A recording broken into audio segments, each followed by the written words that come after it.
What's up, guys, and welcome back to the channel. Right now, today we have a little bit of a tough decision to make, or maybe I've already made the decision, I guess. About 2 weeks ago, I purchased this 1997 Honda Civic EX Coupe from a buddy of mine. He just had it. He got it in a trade. He listed it on Marketplace real quick. I messaged him. I said, hey, I'll take it. I'll buy it. And so looking at this thing, you could just tell it's clean by the fact that it has hubcaps on it. It has the original grille. It has the license plate on it. Overall, it's in pretty good overall shape, other than the fact that every single body panel on it is just covered in hail.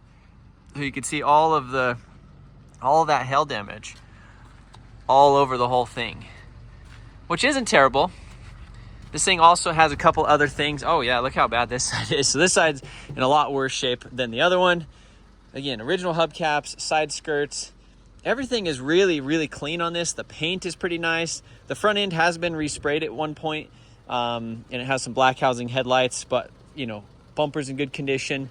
Then the interior is really nice as well, but it does have one thing that is not going for it, which is the fact that it is automatic. It has 190,000 miles, heater, AC, radio, everything just work good. The windows, interior's in good shape.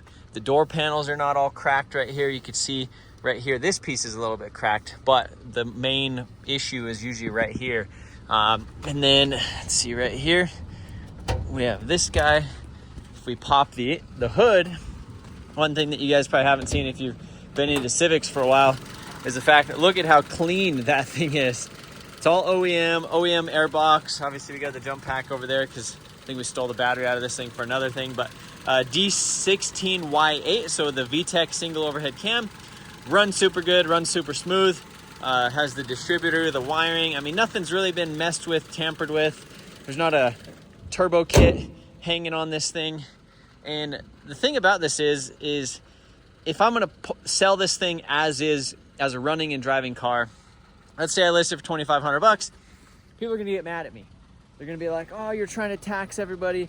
But then if you get on eBay and you type in D16 Y8 engine, there's one that sold in the last, I think it's, 2-3 months for like $2,000. Another one for like $1,800, another one for like $1,600, another one for $1,200. So I mean, there's a lot of money in parts. A set of clean door panels like this can be worth up to like $600. And the other thing is, a lot of these cars are getting to the point where people are scrapping them. Kids have like torn them apart, and now you have people that are kind of, let's say, my age, that maybe they had one of these in high school, they bought a cheap one locally, and it's missing a bunch of stuff. And this car right here could help save a bunch of other people's cars and get them back on the road. It's just cool. I mean, we have OEM hubcaps, we have, the door handles, we got the little strips right here. We have all of these pieces, tons of stuff that could save a lot of other people's cars. But realistically, if I stick this thing on Marketplace and try to make some money back, I think there's probably, I'm going to say $4,000, $4,500 worth of parts on here. And I could probably get it. If I list it for $2,500, people are going to laugh at me and call me a butthead for listing it and trying to tax the Honda community. So I think we made the decision that we're just going to go ahead and pull this thing in the shop today and tear it all down and list everything on eBay. So that is kind of the plan. We'll part out some of the stuff locally, like the bumpers and some of the heavier stuff. And then we also do have a clean title for this shell. So if anybody wants to build a race car or something, this might be a good option for them too. Or they have a rusty car somewhere. But it is kind of sad. It is a little bit bittersweet. But hopefully this thing will live long in the form of other people's project cars. So I guess there's nothing to do. Drive this thing down the street, make a quick little video of the engine, make sure it's good, show that the engine works good, transmission shifts good. We're gonna pull this thing in and get her stripped.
All right, guys, that is what 2 days of stripping a Honda Civic looks like.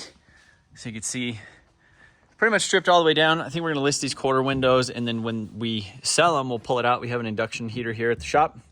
But same thing with the back window, all of that other stuff. I'm gonna list a lot of this stuff locally. Like, you know, somebody might be able to save this trunk or put it on their project car. I think I'm gonna keep these wheels and the hubcaps at least for the sleeper Civic, because we have another one that we're gonna be building. We're gonna pull the side skirts off as soon as we get it on the forklift. But other than that, it's kind of a shame, but you know, what else can you do? Over here, we have a ton of the parts. So we have this whole pile of stuff pretty much just needs listed on eBay. Aaron's already getting some stuff listed, getting it cleaned up, take some pictures with my little eBay box right here, and then basically throw it in a tote, get it listed already. I think this right here is everything that we have listed so far. Spare tire, I think is worth like 150 bucks, which is crazy. Front struts, exhaust, airbox, radio. And the crazy thing is we listed a couple things the other day, and we've already sold a few of them. Right here we have the dash, which we still need to pull apart a couple things on that. We have the front bumper, which is super clean. And then the big deal, which we haven't listed yet, we're gonna pressure wash the engine and do like a compression test video and stuff, is the D16 Y8 and the automatic transmission. So should be good to go in that front, but yeah, lots of stuff. We also have the fuel tank, OEM fuel tank, the fuel level sensor and the fuel pump and all that. I think it's worth like 150 bucks. So lots of money. It's all just sitting there. I'm gonna go ahead and pull in the forklift and get this thing out of the shop.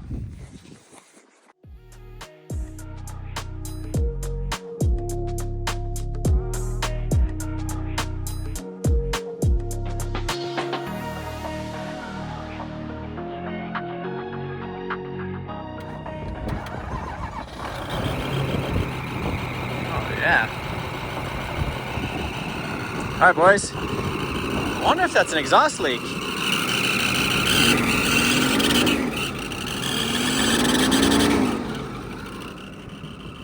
Buddy, that might just be an exhaust leak. There's a stud missing right there, and as soon as you rev it, because it still makes boost. Look at that. That's a giant. So driving down the road, it's definitely. It should be a way more boost. Yeah, but I'm not giving her. We'll give her, bud. 6-4 love being given. There's no, let's fix that exhaust leak before we do anything. I think that'll tell us a lot. Well, you technically started the other one yesterday, so. Yeah, but it finished it now. Ow. At least that's a new one. It is, it's nice now, it works. All right, so Sean just went ahead and replaced those two studs on that side. And listen to this. I replaced the studs and I'm still here, so yeah. I'll show them the rest of it.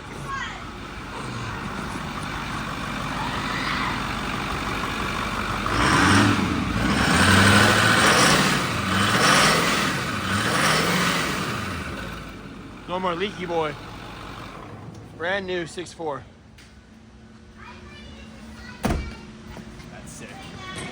Ready for sale now. RFS. RFS. I mean, nice unit. Well, and I thought about, like, you know, cleaning some stuff up under here, but it just might as well just. You know what they say, right? When one door closes, another one opens. Another one opens right there. Another one opens.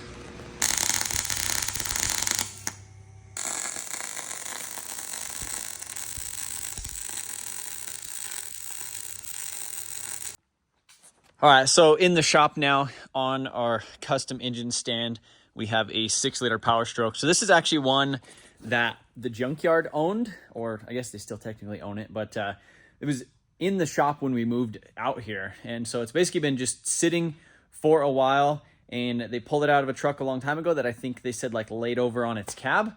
And supposedly it ran, but they sold the turbo off of it, sold a other couple things off it.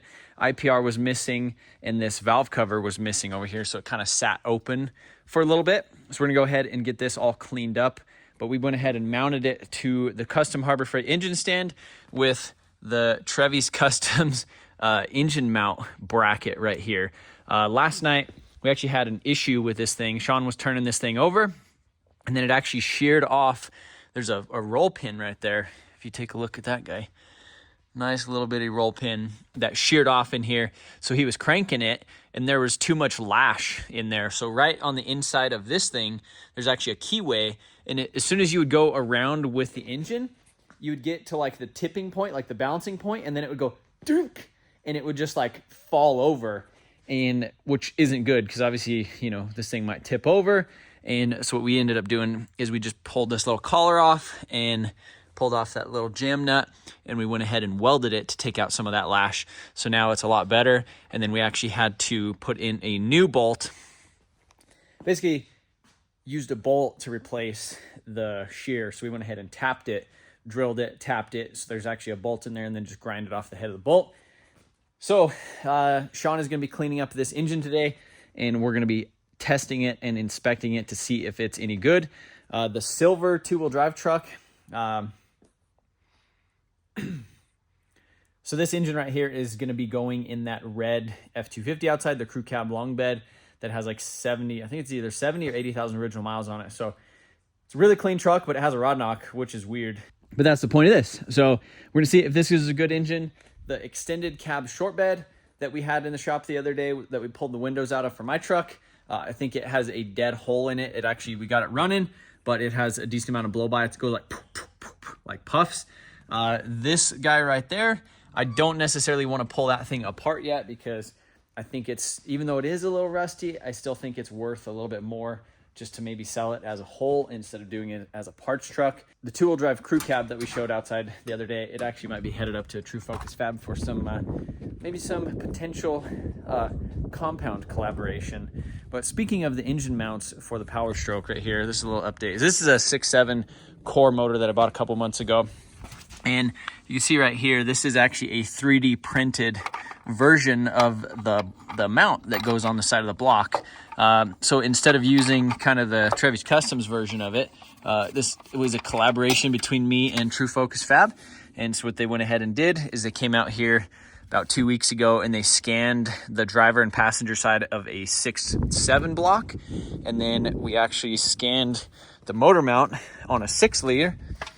Scan the motor mount on a 6-liter. And so now we could actually, instead of, you know, this custom plate right here, this one actually bolts on the 6-liter real nice, but it also bolts on a 6.7, and they're going to fabricate a nice little setup like this.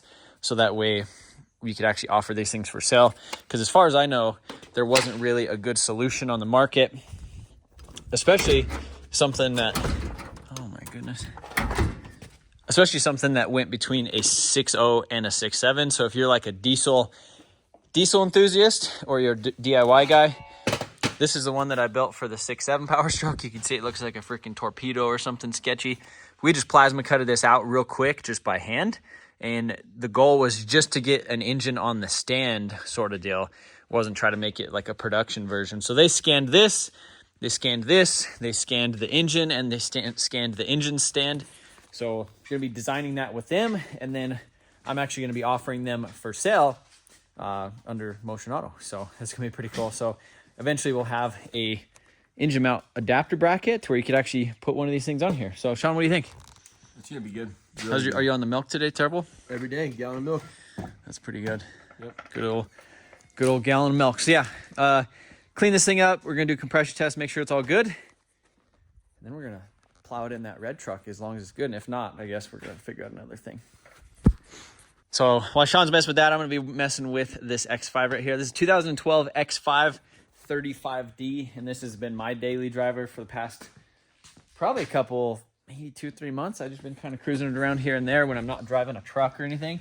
But we did a little bit of a weight loss program on this thing last week and hit some boost on the highway, getting on the highway the other day, and we actually messed up the valve cover gasket on it. But take a listen to this thing. Something changed.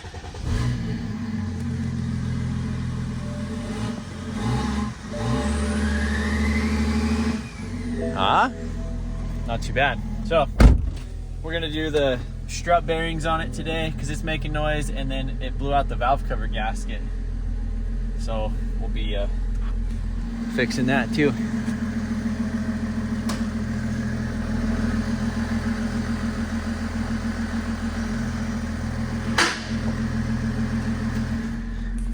We got the valve cover gasket right here that needs replaced. All right, so we pulled out the BMW after it fixed the valve cover leak. We were actually pulling in another truck into the shop, but I decided I wanted to just show you guys a little bit around the eBay and how I initially talked about the price of the car at first. So you can see right here, this is the stuff that we have listed so far on eBay. I think this is about as many listings as we'll get. We maybe get another 5 or so of other random things. But so far we have 83 Civic items listed at $7,600. And again, when I was initially talking about selling this car, this is what I'm dealing with in my local market, or you can see right here. So we have a 2000 Honda Civic EX Coupe. Needs some paint, needs some stuff, $3,300. We have a pretty beat up one for $1,300. We have this one, let's see, here's another comparable one, $3,200. Realistically, I feel like my car would have only ever been worth about $2,500. So that is why we decided to go ahead and part it out on eBay. So you can see right here, we have the engine listed for $1,800. We have some door panels, we have some other stuff listed for a little bit more. And you can see we have like the trailing arms, couple knuckles, couple other little things like that. And we're basing all of our pricing off of what has sold in the last 6 months on eBay. We try to price it around there, maybe a little bit lower, maybe a little bit higher depending on the condition. But you know, overall the goal is to sell the engine as fast as we can, just to try to recover the money for the car. I think I paid about $1,000 for it when I picked it up, and obviously we have, you know, labor, taxes, insurance, you know, shop rent, all the other stuff that comes out of my overhead. So, you know, this will not sell within the next 30 days. This will be one of those things. We'll probably sell maybe 40 of these items over the course of the next year and probably bring in about $3,500.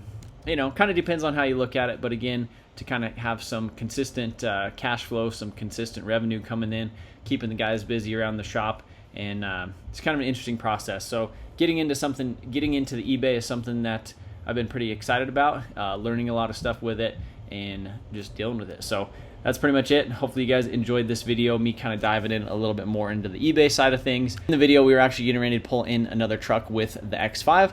So that's going to be the next video. We're going to be swapping another engine in a 6.0, dropping off another Powerstroke at True Focus to get a compound turbo kit. But let me know what you guys think about this video. If you like me going into a little bit more detail, we'll probably continue it in the future. See you guys later.